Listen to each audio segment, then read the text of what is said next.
El universo se expande, pero eso plantea una pregunta aún más profunda. ¿En qué se está expandiendo? Si todo el espacio conocido está en constante crecimiento, ¿qué hay más allá de sus límites? Desde que Edwin Hubble descubrió la expansión del universo, los científicos han intentado responder a este enigma. ¿Se expande dentro de una dimensión superior que no podemos percibir? ¿Es posible que el espacio mismo se cree a medida que el universo crece? ¿O hay algo más allá, una realidad aún más grande que la nuestra? Para entenderlo, debemos adentrarnos en la física del espacio-tiempo, la energía oscura y las teorías más avanzadas sobre la naturaleza del cosmos.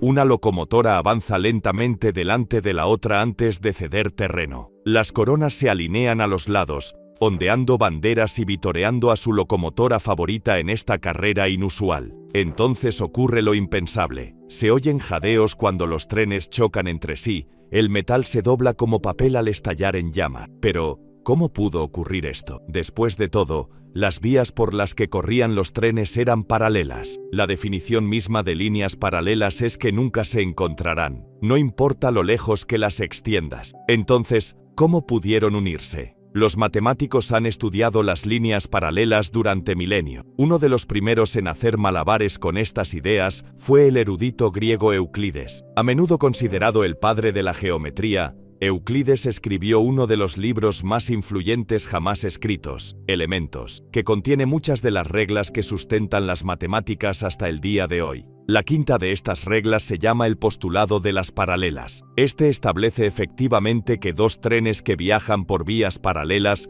nunca deberían encontrarse. Los otros cuatro postulados se demostraron rápidamente, pero el postulado de las paralelas siguió siendo evasivo y permaneció sin demostrarse durante casi 2000 años, hasta que finalmente, en el siglo XIX, los matemáticos soltaron una bomba existencial. El postulado no se había demostrado por qué no podía hacerlo. Después de todo, dos líneas paralelas podían encontrarse. De repente, la geometría euclidiana dejó de ser la única opción. Se hizo posible doblar y contorsionar el espacio de maneras que trastocaban por completo las reglas habituales. Pero, ¿qué significa esto? ¿Y por qué es importante fuera de las matemáticas? La respuesta, como veremos, es realmente extraña. Hoy en día, la geometría no euclidiana se encuentra en el centro de una de las preguntas más fundamentales del universo. Una pregunta cósmica que encabeza la lista de las más frecuentes entre los astrónomos. Nuestro viaje para responder a esta pregunta nos llevará a extraños universos retorcidos donde la luz da vueltas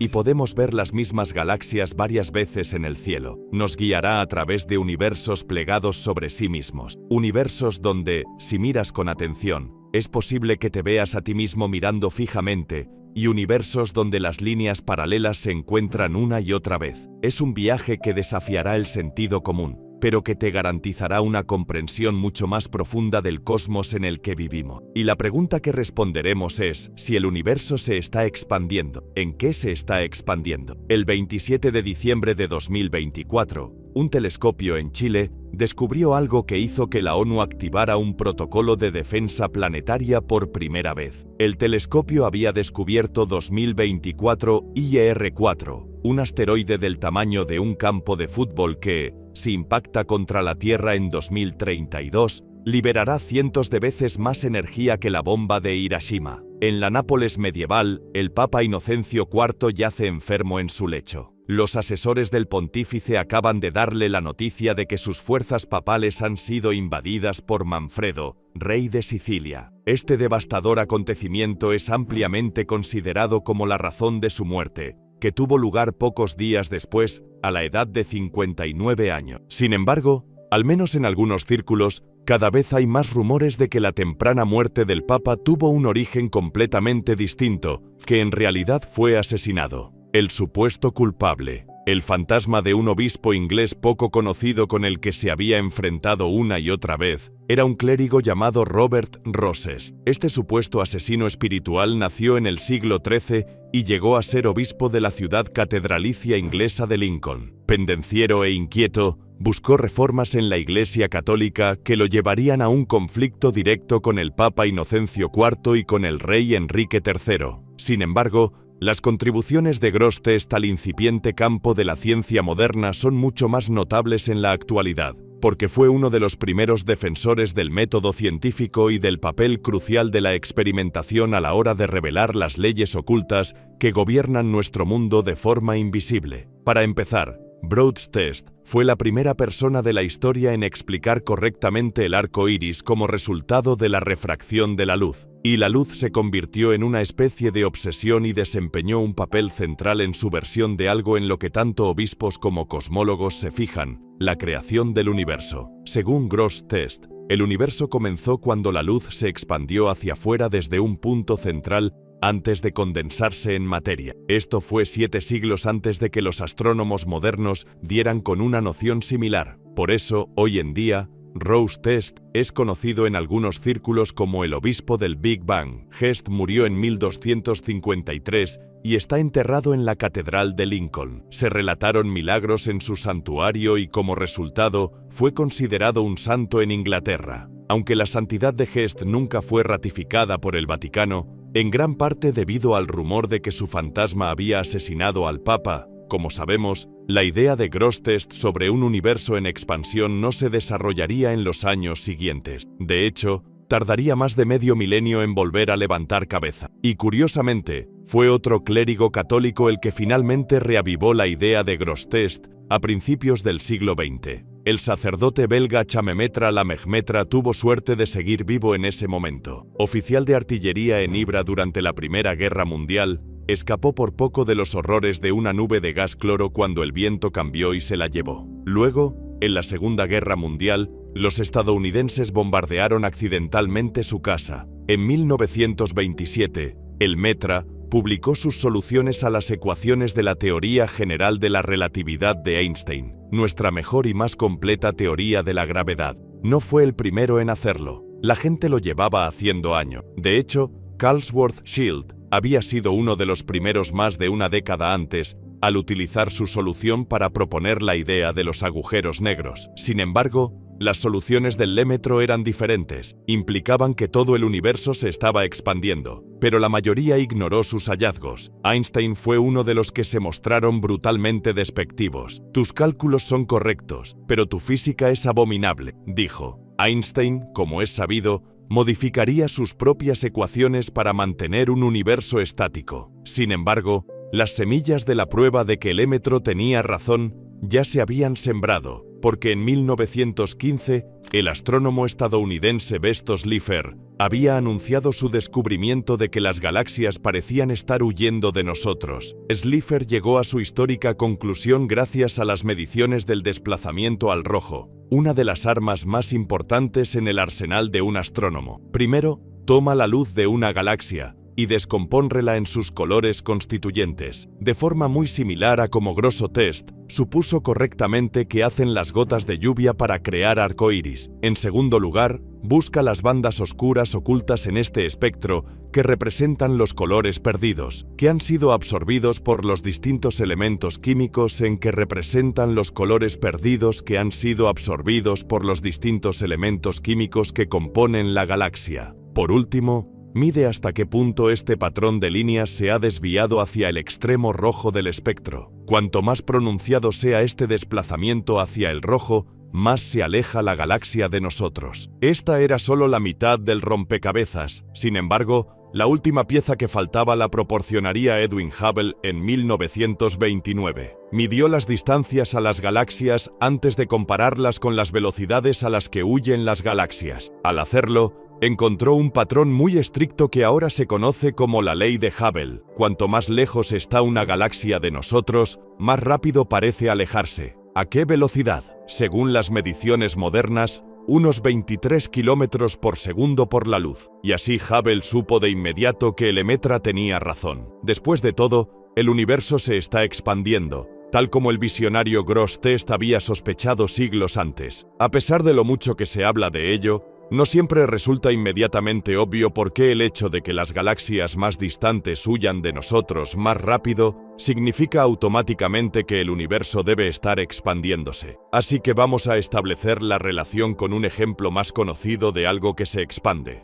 el pan. Pan con pasas, para ser preciso. Imagina que mezclas y amasas la masa antes de meterla en el horno durante 1 hora para hornearla. En ese tiempo duplicará su tamaño y te dará un sabroso manjar. Pero ahora imagina que te colocas sobre una de las pasas y miras a tu alrededor a medida que la masa sube. Una pasa que inicialmente estaba a 1 centímetro de ti acabará a 2 centímetros al final del tiempo de cocción. Se habrá movido 1 centímetro por hora. Si una pasa ya estaba a 2 centímetros de ti al principio, acabará a 4 centímetros, moviéndose a una velocidad aparente de 2 centímetros hora. Una tercera pasa, inicialmente a 3 centímetros, terminaría de hornearse a 6 centímetros de distancia, moviéndose aparentemente a 3 centímetros hora. En otras palabras, cuanto mayor sea la distancia inicial entre tú y la pasa, más rápido verás que se aleja de ti. ¿Por qué? Porque la masa se expande. No es que las pasas se muevan a través de la masa, ni que se añada más masa de masa, ni que se añada más masa de alguna manera. En cambio, la distancia entre las pasas se estira por la expansión de la masa existente. Cuanta más masa había entre tú y una paz al principio, más pronunciado era el efecto de su expansión. Y la ley de Hubble ofrece una explicación idéntica para las galaxias. Como se dio cuenta Cypher, la mayoría parece estar huyendo de nosotros, pero las galaxias en sí no están huyendo por el espacio. En cambio, el espacio entre las galaxias se está expandiendo y las aleja cada vez más de nosotros. Cuanto más espacio había al principio, en otras palabras, cuanto más lejos está una galaxia de nosotros, más rápido parecerá que se aleja. No se está añadiendo espacio nuevo, simplemente el espacio existente se está estirando. Esto lo permite la relatividad general. El espacio y el tiempo son maleables en las cosas constantes, y es esta expansión del universo la que también es responsable del desplazamiento hacia el rojo más pronunciado de las galaxias más distantes detectadas por Cypher. A medida que las ondas de luz viajan hacia la Tierra, se estiran a medida que el espacio por el que viajan se expande. De todos los colores del arco iris,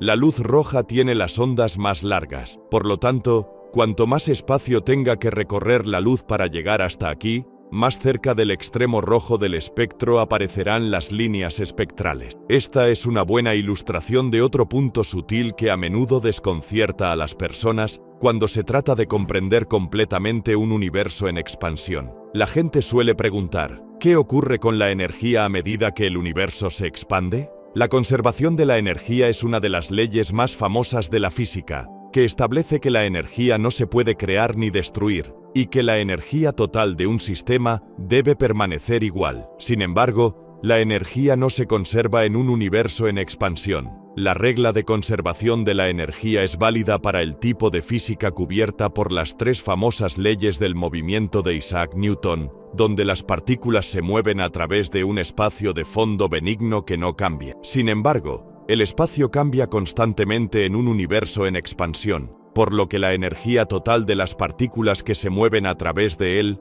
no se conserva de la misma manera. La luz desplazada al rojo es un ejemplo perfecto. La expansión alarga las ondas de luz, pierden energía. La energía total de todos los fotones que llegan a la Tierra disminuye, no se conserva. Y esta expansión del universo también da lugar a otro efecto curioso. La luz de los fenómenos más antiguos tarda más en llegar, ya que ha tenido que recorrer un largo camino a través de un universo en expansión para llegar hasta aquí. El resultado es que los objetos más antiguos del universo parecen evolucionar y moverse casi 5 veces más lentamente que los mismos fenómenos actuales. Por tanto, el hecho de que el universo se esté expandiendo es evidente. Pero ¿cuándo empezó exactamente esta expansión? Bueno, si el universo se hace más grande día a día, entonces ayer era más pequeño. Era todavía más pequeño hace un siglo y aún más minúsculo hace casi un milenio, cuando Rose Test Ghost supuestamente estaba despidiendo al Papa. Es la ley de Hubble la que nos dice cuánta expansión ha habido desde el Big Bang. Si retrocedemos en el tiempo en esta expansión,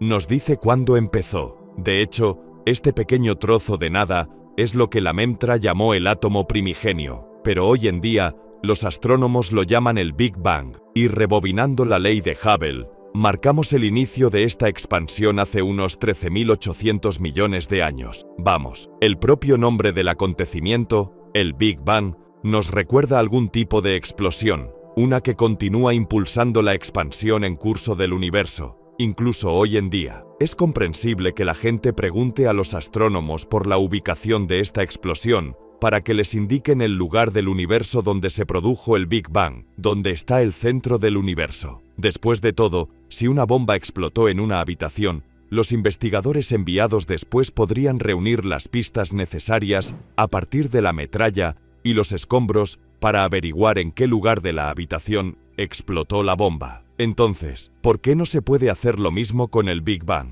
Bueno, el Big Bang creó el universo. Si una bomba explotó y al hacerlo creó una habitación, entonces no tendría sentido preguntar en qué lugar de la habitación detonó esa bomba. Después de todo, la sala no existía antes de la explosión. En un universo en expansión, todos creen que están en el centro de la expansión, cuando en realidad no hay ningún centro. Por lo tanto, está claro que el universo no se expande desde ningún lugar. Pero, ¿hacia dónde se expande? Esta es otra de las preguntas que más se hacen los astrónomos, pero también una que resulta mucho más difícil de responder de lo que parece a primera vista, con profundas y profundas consecuencias para la forma en que entendemos el universo. La vista es magníficamente monocromática mientras te elevas a gran altura sobre la superficie de la Luna. Cráteres prehistóricos, suaves llanuras de lava, altísimas montañas y delgadas parrillas volcánicas sobresalen y se extienden hasta donde alcanza la vista. Un antiguo páramo vacío tocado solo por 12 pares de botas estadounidenses en miles de millones de años. Y volar sobre el irregular paisaje lunar es algo más que sobrecogedor.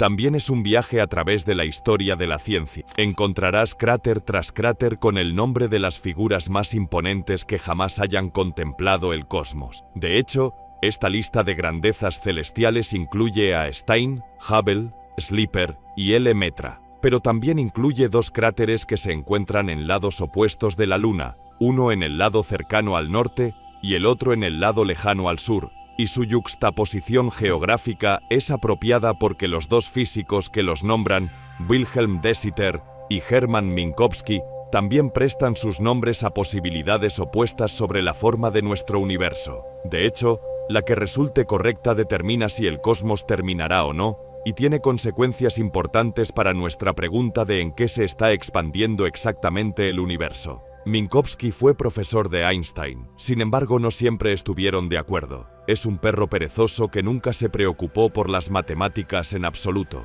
Minkowski dijo una vez sobre el científico más famoso que ha existido. De hecho, Minkowski estaba mucho más cerca de más famoso que ha existido. De hecho, Minkowski estaba mucho más cerca del legendario matemático alemán David Hilbert, quien escribió un conmovedor obituario de su amigo refiriéndose a su trabajo científico compartido. Dijo Hilbert: nos parecía un jardín lleno de flores, en él disfrutábamos buscando senderos ocultos y descubrimos muchas perspectivas nuevas que apelaban a nuestro sentido de la belleza. Y cuando uno de nosotros se lo mostraba al otro y nos maravillábamos juntos, nuestra alegría era completa. Wilhelm Dessa, por otro lado, nació en 1872, hijo de un juez, el último de una larga estirpe de abogados que se remontaba a varias generaciones. Sin embargo, Wilhelm abandonaría la aplicación de la ley por la oportunidad de comprender las reglas ocultas del universo. Cuando murió de neumonía en 1934, el New York Times escribió sobre él: no es un malabarista frío y desapasionado de letras griegas, un equilibrador de ecuaciones, sino más bien un artista. Solo el músico puede comprender plenamente lo que debió significar para de Sitter ver cómo el cosmos se moldeaba de nuevas maneras en sus fórmulas. Y es por su trabajo sobre la forma general del universo por lo que más se recuerda a los dos hombres en la actualidad. El espacio de Minkowski y el espacio de Sitter son formas diferentes de describir la forma en que se curva el tejido del universo. El espacio de Minkowski suele denominarse plano, lo que no es intuitivamente la forma más clara de describirlo porque para los astrónomos y matemáticos plano no significa necesariamente bidimensional, como una lámina plana. En cambio, se refiere a un espacio que tiene una curvatura intrínseca cero. De hecho, en breve, encontraremos múltiples ejemplos de formas planas que son en gran medida tridimensionales. Las formas dibujadas en el espacio de Minkowski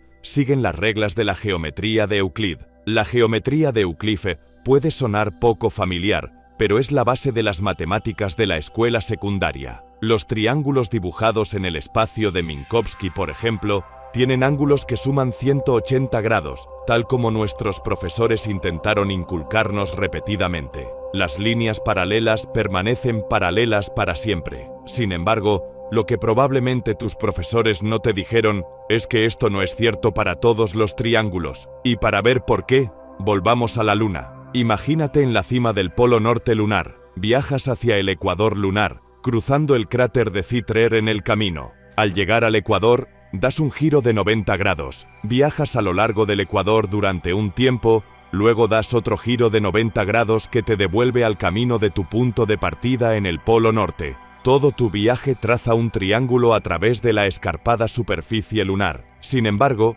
la base de este triángulo ya tiene dos ángulos, cada uno igual a 90 grados. El otro ángulo en el polo norte no es cero, por lo que los ángulos de este triángulo deben sumar más de 180 grados. De hecho, es posible que un triángulo dibujado en una esfera contenga hasta 540 grados, y este es un ejemplo de geometría no euclidiana. Un universo de forma similar se conoce como cerrado. Al igual que al circunnavegar la Luna o la Tierra, incluso si viajas en línea recta, eventualmente darías la vuelta y regresarías al punto de partida. El espacio con este tipo de curvatura positiva se conoce como espacio de Hector, pero no es así. Existe una tercera posibilidad, el espacio anti-de En esta versión de la geometría no euclidiana, los ángulos de un triángulo suman menos de 180 grados. Formas como una silla de montar o las patatas Pringles tienen esta curvatura negativa. Pellizca los ángulos del triángulo, lo que significa que suman menos de 180 grados. Un universo con esta forma se conoce como abierto. Entonces, de este trío de opciones, ¿en qué tipo de universo vivimos? ¿Cerrado, abierto o plano? Podemos imaginar una nave espacial trazando un triángulo gigante en el cielo en un intento de responder a esta pregunta. Podrían volar durante millones de años luz a través del universo antes de regresar a la Tierra, una versión mega del triángulo que dibujamos en la superficie lunar. Si, como en la Luna, necesitaran girar más de 180 grados para completar el triángulo, podríamos concluir que el universo tiene una curvatura positiva. Si consiguieran hacerlo viajando menos de 180 grados, eso indicaría una curvatura negativa. Solo si su trayectoria triangular contuviera exactamente 180 grados, el universo sería plano. Por desgracia, ningún astronauta se ha aventurado aún más allá de la Luna, e incluso nuestras naves espaciales más distantes no alcanzará las estrellas más cercanas hasta dentro de decenas de miles de años, y mucho menos abandonará la galaxia, y volarán durante millones de años luz. Pero, afortunadamente, hay algo más que ya ha viajado por el universo durante miles de millones de años luz. La luz del fondo cósmico de microondas, la radiación sobrante de casi el comienzo del universo. Observa un mapa del fondo cósmico de microondas y verás que está salpicado de pequeñas variaciones de temperatura. Pequeñas regiones un poco más calientes o más frías que la media. Corresponden a áreas del universo bebé que eran un poco más densas o dispersas. De hecho, estas regiones fueron las semillas de las que surgió la estructura en el universo adolescente. Las regiones más densas atrajeron gradualmente más material para construir enormes supercúmulos de galaxias. Las regiones vacías se hicieron más grandes como resultado, dando lugar a enormes supervacíos. Conociendo la historia de la expansión del universo a partir de la ley de Hubble,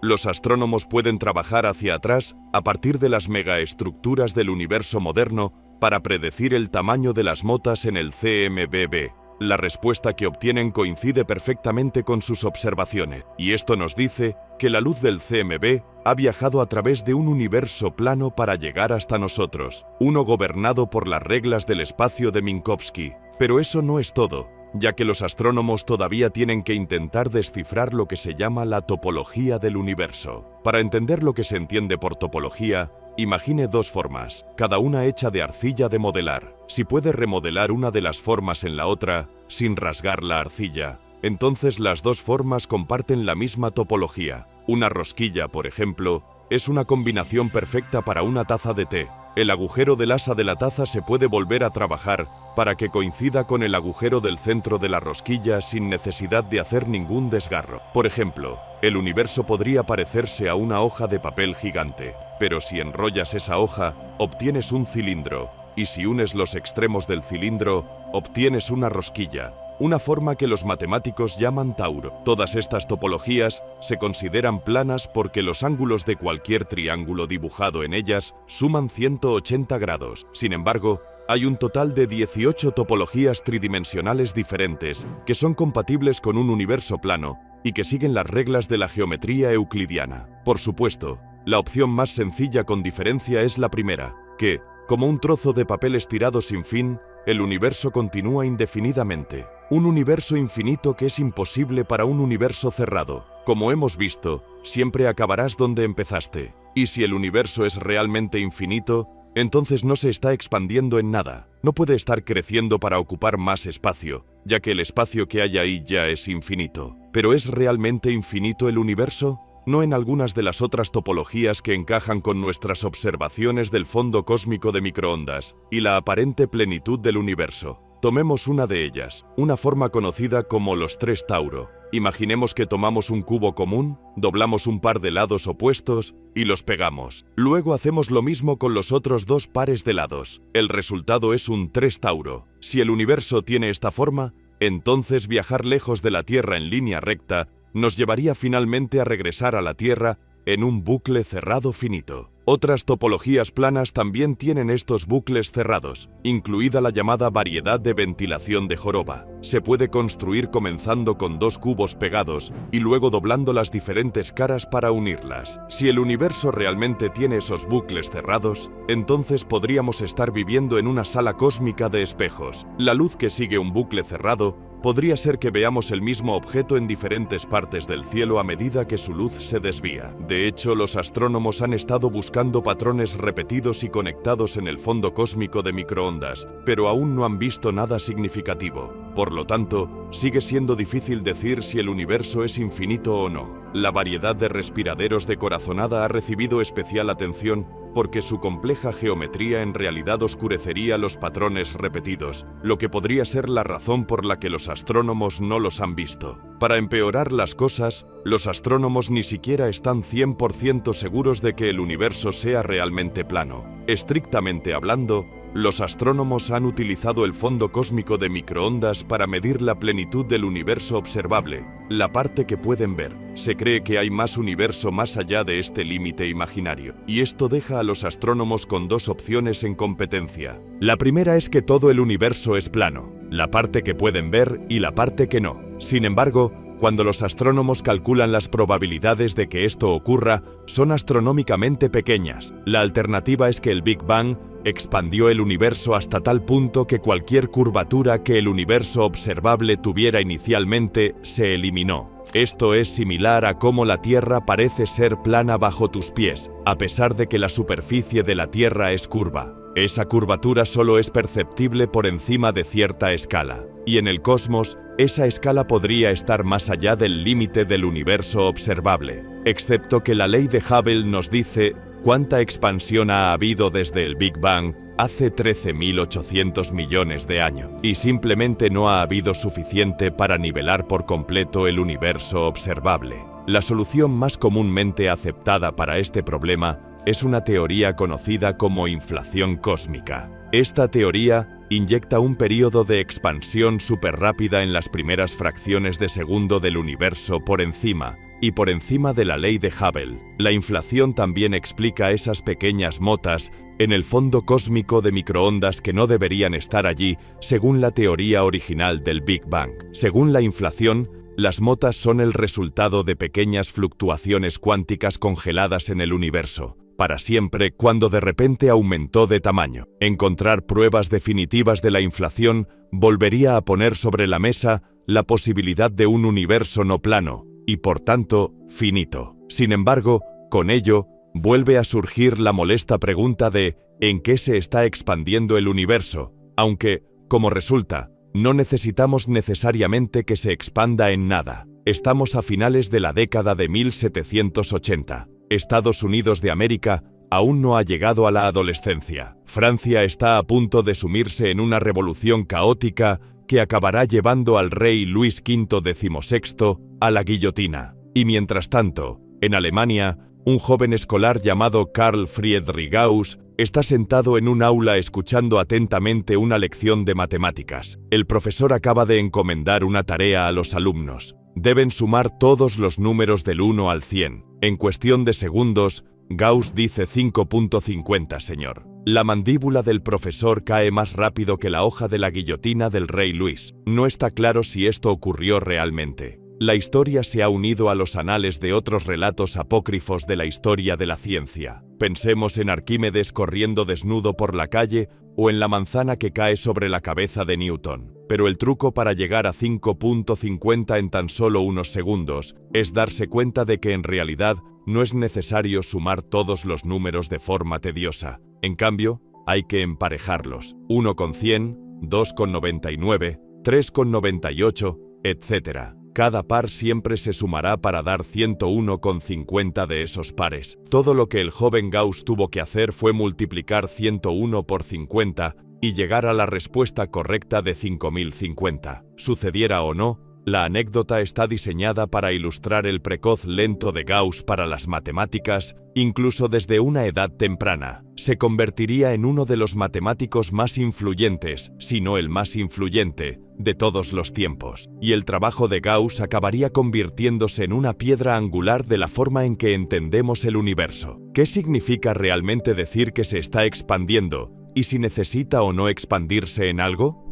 Antes utilizamos la analogía del pan de pasas para explicar la expansión del universo. Un globo que se infla con monedas pegadas en su superficie para representar galaxias es otra analogía que se utiliza a menudo. Al inflar el globo, las galaxias se alejan más a medida que la goma que las separa se estira. De la misma manera, no nos expandimos con el universo en expansión tan apretado a las cadenas de nuestros enlaces atómicos. Sin embargo, todas estas analogías cotidianas para un universo en expansión tienen sus limitaciones. En ambos escenarios, el objeto sigue expandiéndose en algo, ya sea el horno o la habitación. Y así, para entender cómo el universo en sí puede expandirse sin necesidad de expandirse en algo, necesitamos adentrarnos en una rama desconcertante de las matemáticas conocida como geometría diferencial. Para empezar, imaginemos una lámina bidimensional que luego se enrolla en un cilindro. Para lograrlo, hay que curvar la lámina a través de una tercera dimensión que está más allá de la propia lámina. Los matemáticos llaman a esta dimensión externa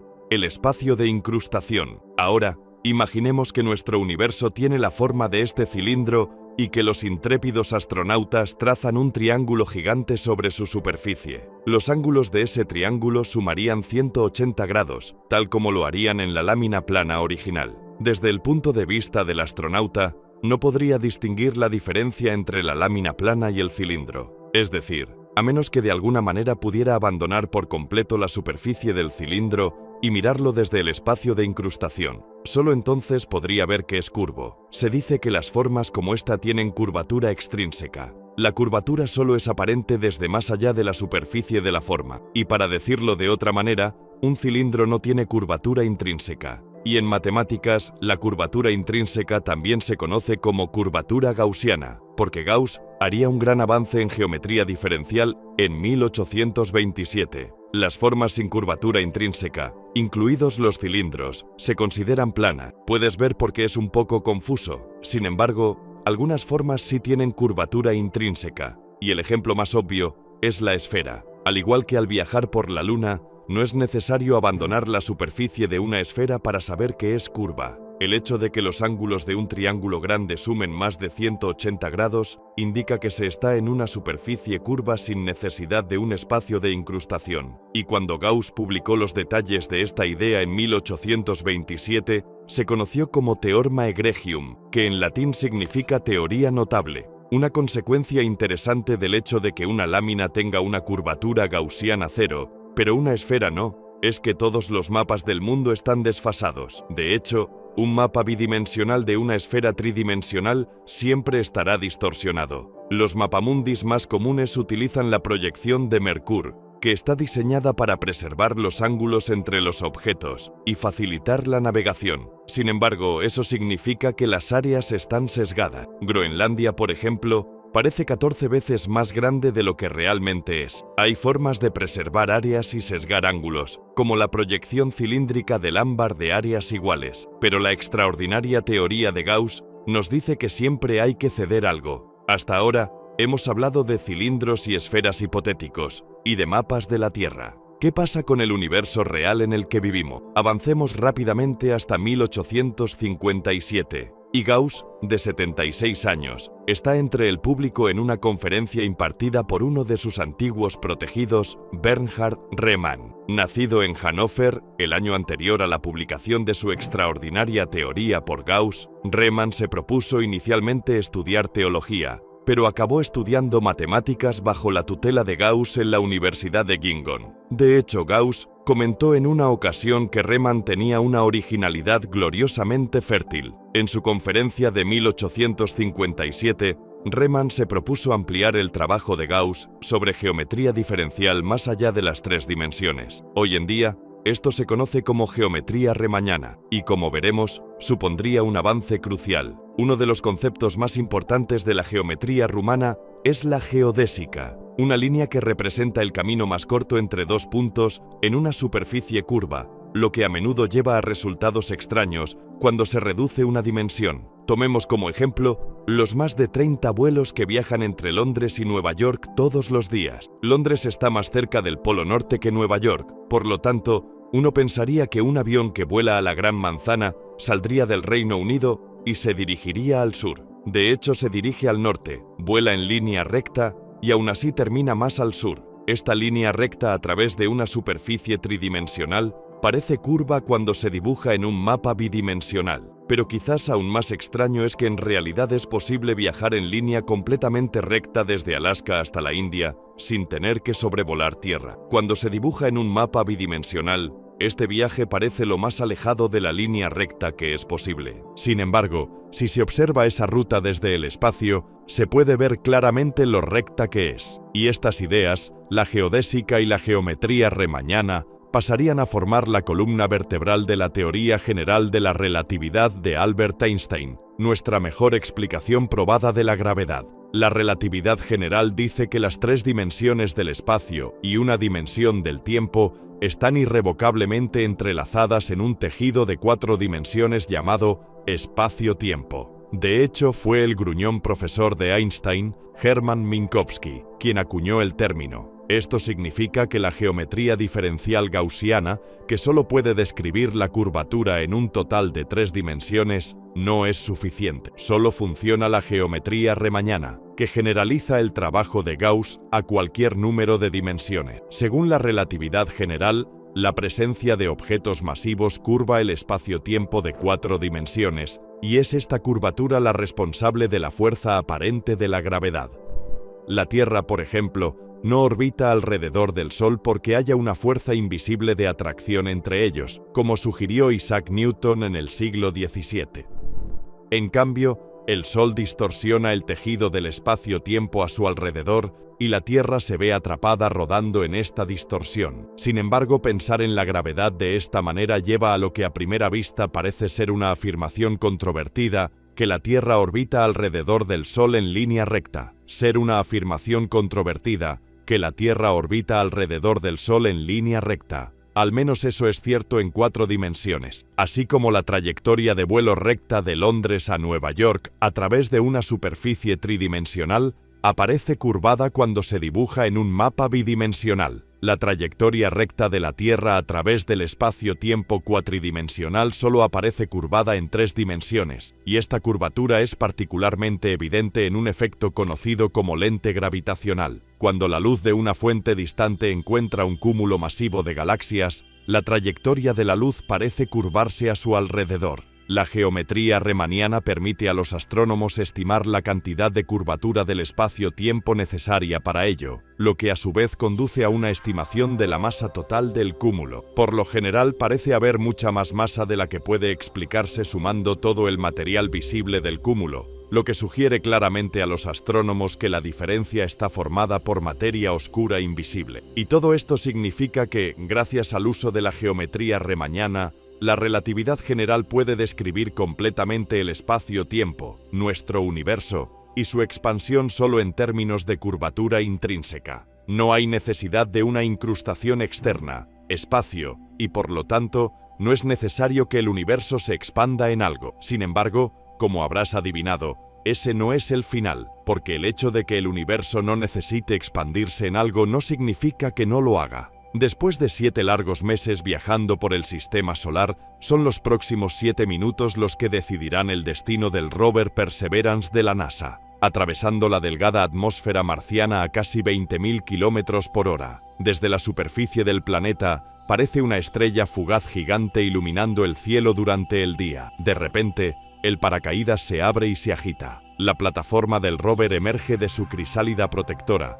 estabilizada en el aire por una serie de propulsores, y finalmente colgando de la grúa aérea sobre largos cables que parecen marionetas. Con el vehículo explorador a salvo en la superficie, la grúa aérea se pone en marcha para no contaminar el entorno prístino que rodea el cráter Icero, que la misión ha explorado a casi 500 millones de kilómetros de la Tierra. Aterrizar un vehículo explorador del tamaño de un coche en un planeta lejano no es tarea fácil.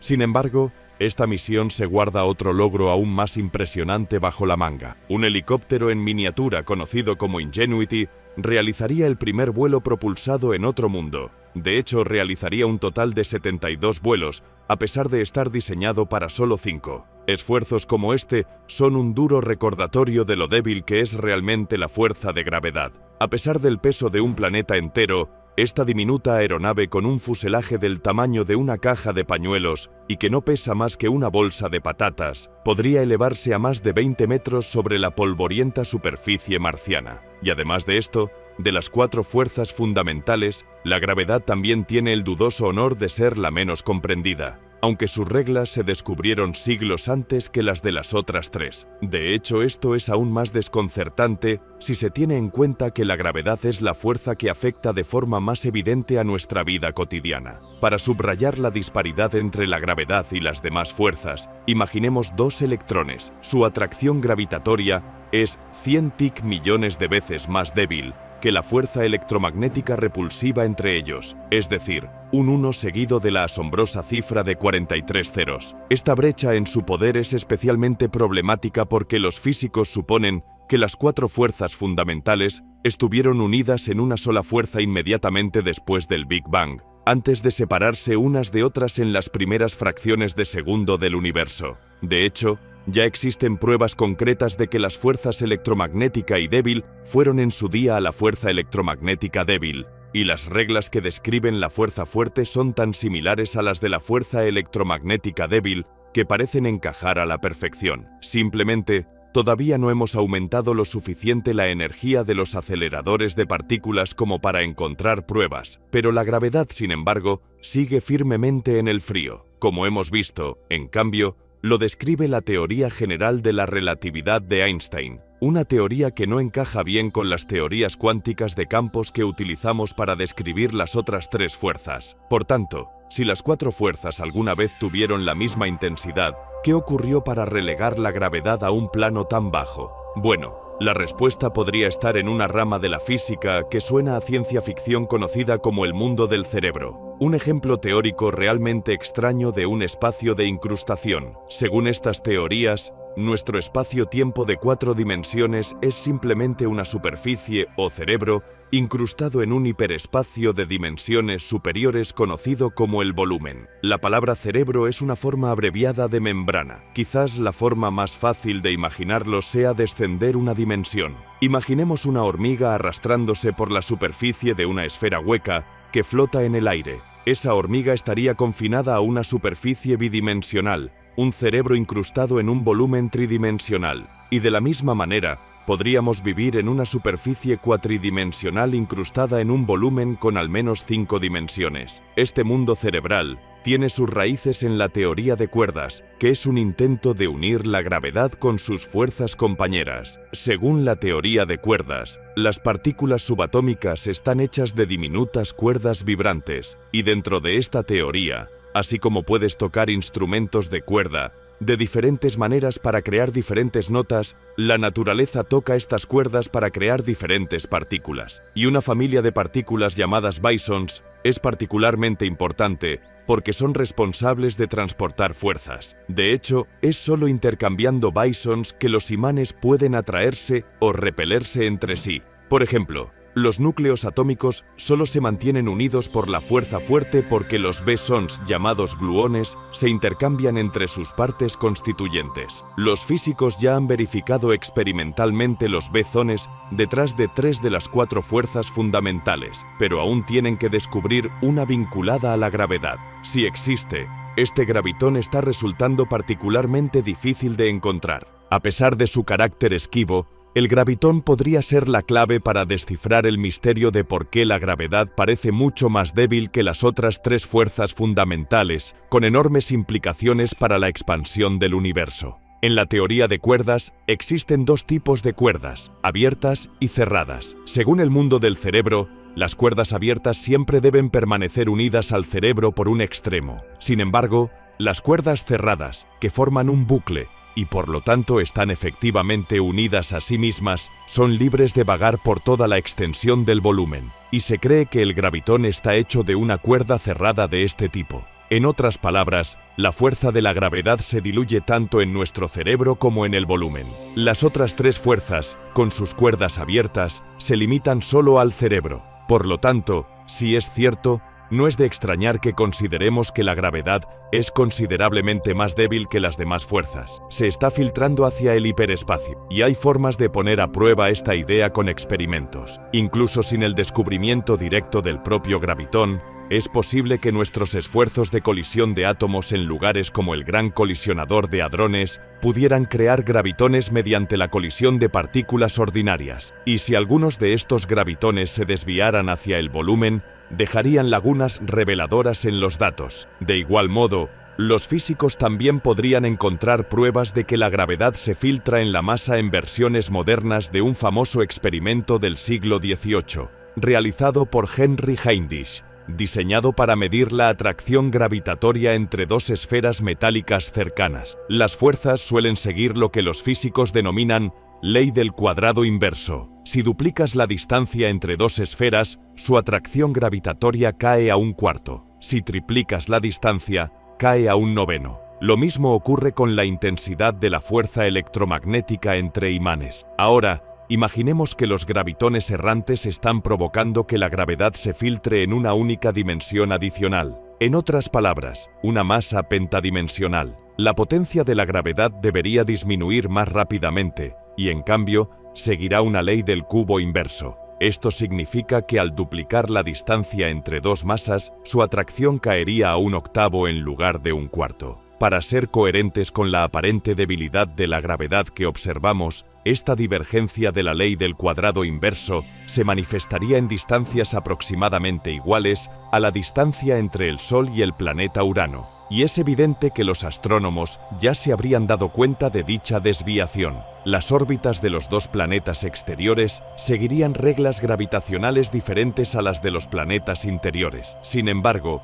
cuantas más dimensiones se añaden al volumen, más vías habrá para que se filtre la gravedad. Esto daría lugar a una mayor desviación de la ley del cuadrado inverso, ya que la fuerza de la gravedad disminuye aún más rápido, pero también reduciría la distancia a la que se hace evidente esta desviación. De hecho, para solo 2 dimensiones adicionales, disminuye drásticamente desde una distancia literalmente astronómica hasta tan solo 0.3 milímetros. Puede que siga pareciendo relativamente grande, sobre todo en comparación con el tamaño de los átomos. Pero medir la gravedad a esta escala está actualmente más allá de nuestras capacidades, aunque en 2021, una innovadora versión moderna del experimento de Heinrich midió la atracción gravitacional entre 2 esferas de oro de 90 miligramos separadas por 40 milímetros. No hubo desviación de la ley del cuadrado inverso, así que quizá algún día consigamos reducirla a menos de 0.3 milímetros y ver por fin la prueba de que la gravedad se filtra hacia el volumen. Aunque,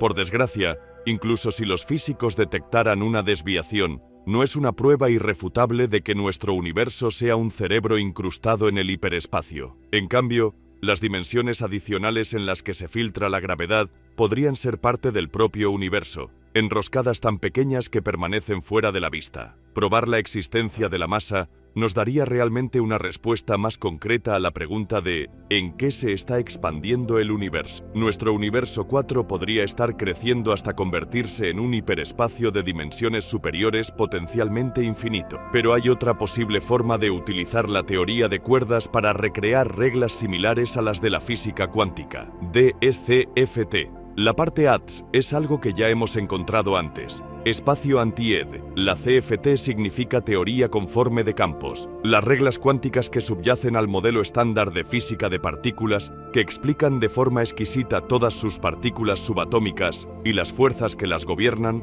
son primas cercanas de las teorías conformes de campos. Y para entender mejor cómo funciona la correspondencia ADS, tomemos un ejemplo tridimensional. En primer lugar, imagina un disco que se asemeja a un mosaico de suelo elaborado. Está formado por triángulos y cuadrados que siguen las reglas habituales del espacio antidator. Como recordatorio, eso significa que los ángulos de los triángulos suman menos de 180 grados y los cuadrados tienen ángulos que están pellizcados en las esquinas. A continuación, apila varias copias de este disco, una encima de otra, para formar un universo cilíndrico. Este es un ejemplo de espacio antidator tridimensional. Mide los ángulos de un triángulo en cualquier lugar dentro de él y sumarán menos de 180 grados. Pero este cilindro tiene una propiedad inusual y de importancia crítica. Ponte en cualquier punto del límite y el espacio inmediatamente a tu alrededor seguirá las reglas del espacio de Minkowski. En otras palabras, el límite de este espacio antidator es plano, y dado que el universo que nos rodea también parece plano, ¿podría nuestro cosmos ser el límite de un volumen antidator de dimensiones superiores? Esa es la idea de trabajo detrás de la correspondencia a DCFT.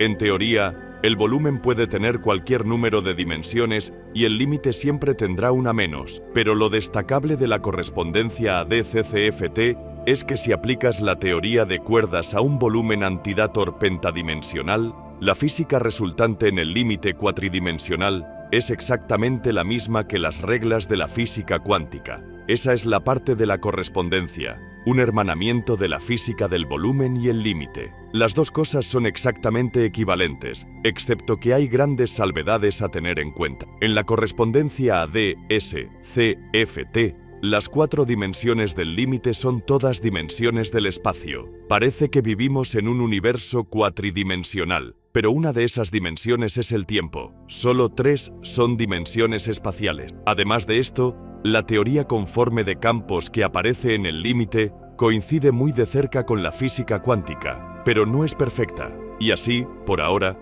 la correspondencia a DSCFT no es una descripción completa de nuestra realidad. Pero cuando el físico argentino Juan Maldas lo propuso por primera vez a finales de la década de 1990, fue un empujón para una teoría más antigua conocida como el principio holográfico. El holograma del reverso de una tarjeta de crédito puede dar la ilusión de parecer tridimensional, pero en realidad toda la información está codificada en una tarjeta bidimensional. Lo mismo ocurre con la correspondencia a CFT o la información sobre el volumen 5D codificada en el límite 4D. De hecho, a la correspondencia a CFT a veces se la llama Maldadín, en dualidad. Por esta misma razón, también es posible tomar la misma idea y bajarla 1 o 2 dimensiones. De hecho, nuestro universo parece tener 3 dimensiones espaciales. Pero, ¿podría toda la información sobre este universo estar codificada en algún límite bidimensional distante? ¿Podría todo el cosmos ser un holograma? Sin duda es una perspectiva tentadora y que ayuda a los físicos a resolver otras cuestiones espinosas, como qué ocurre con la información que cae en un agujero negro. Sin embargo, el principio holográfico sigue siendo notoriamente difícil de poner a prueba. Sin embargo, es una gran ilustración de la gimnasia mental y los vuelos de la fantasía que los físicos están dispuestos a soportar en la búsqueda de respuestas a una de las mayores preguntas del universo. Sabemos desde hace casi un siglo que el universo se está expandiendo. El trabajo de Gauss y Riemann nos llevó a Einstein, quien nos dijo que el universo no necesita expandirse en nada en absoluto. Y sin embargo, la idea de dimensiones superiores simplemente no desaparecerá. Aunque si alguna vez las encontramos, la pregunta monumental sobre en qué se expande el universo no será sin duda la única respuesta a la pregunta monumental. Has estado viendo toda la historia del universo. No olvides darle a me gusta, suscribirte y dejarnos un comentario para decirnos qué piensas. Gracias por ver el video y nos vemos la próxima vez.